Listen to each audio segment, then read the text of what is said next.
CBI charge షీట్లో చేర్చిన ఆధారాల ప్రకారము హంతకులు వాళ్ళ జీపీఎస్ అయితేనేమి ఫోన్ కాల్ రికార్డ్స్ అయితేనేమి వాళ్ళ లొకేషన్ డీటెయిల్స్ చూస్తే మ్యాచ్ అయినాయి. సునీత భర్తయ్య కాదు, అవినాష్ రెడ్డికి హంతకులకి. ఇన్ని సాక్ష్యాలు ఉండి కూడా తప్పుడు రిపోర్టు రాపిస్తున్నారంటే కేవలం వీళ్ళు యథేచ్ఛగా బయట తిరుగుతున్నారు కాబట్టే కదా. ఇక ఎక్కడ జరుగుతుంది న్యాయం? ఇక ఎన్ని సంవత్సరాలు పడుతుంది న్యాయం జరగడానికి? ఒక్కొక్కరిగా అందరూ చచ్చిపోతున్నారు.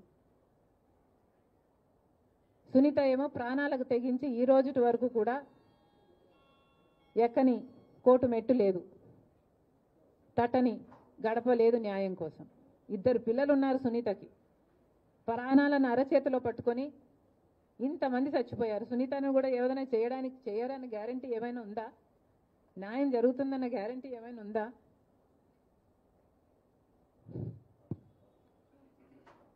సారీ, కొంచెం ఎలాబొరేట్గా చెప్పాను.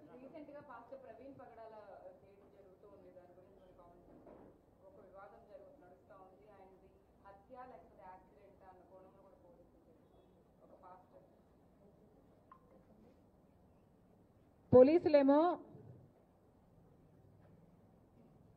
ఐ థింక్ వాళ్ళ బయట పెట్టిన వీడియోస్లో అయితే దే ఆర్ సేయింగ్ ఆ మనిషి ఇక్కడ ఉన్నాడు, ఈ పని చేశాడు, ఇలా డ్రైవ్ చేశాడు, ఇక్కడ ఇది జరిగింది అని వాళ్ళు చెప్తున్నారు. ఇంకోవైపు ఏమో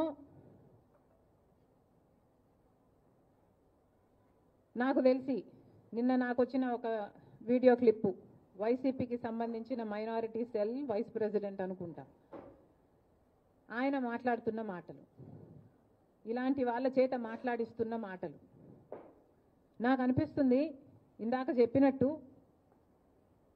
ఇది నిజానికి బీజేపీకి అలవాటున్న పద్ధతి. మతం పేరు చెప్పి పోలరైజేషన్ సృష్టించాలి, డివిజన్ సృష్టించాలి, కమ్యూనిటీ బేస్డ్ డివిజన్ సృష్టిస్తే ఆ డివిజన్తో ఒక పర్టికులర్ ఓటు బ్యాంకు మనకు సపోర్ట్ చేస్తే అలా లబ్ధి పొందడం. ఇదే బీజేపీ టాక్టిక్ మొన్నటి వరకు జగన్మోహన్ రెడ్డి గారు మోడీ గారి దత్తపుత్రుడు అన్నారు. అదే టాక్టికే ఫాలో అవుతున్నట్టుగా నాకు అనిపిస్తుంది. మళ్ళీ చెప్తున్నాం, మతం పేరుతో రాజకీయాలు చేయకండి. ఎట్లో ఆంధ్ర రాష్ట్రంలో ఆ జబ్బు ఇంకా రాలేదు మన రాష్ట్రానికి, దేవుని దయ వల్ల. చేయకండి. అన్ని రాజకీయ పార్టీలకు మతం పేరుతో రాజకీయాలు చేయకండి. పగడాల ప్రవీణ్ వాళ్ళ భార్య కూడా I think she said she has respect for the police department and is waiting for the report.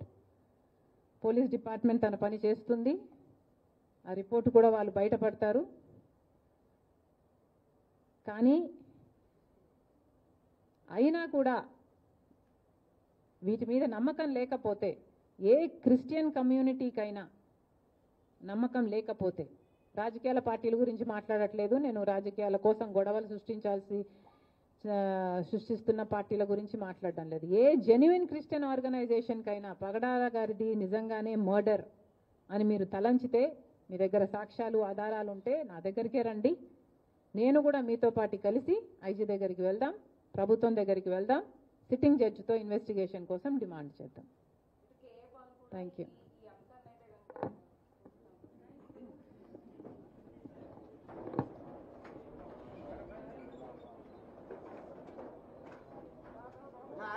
నాగన్నా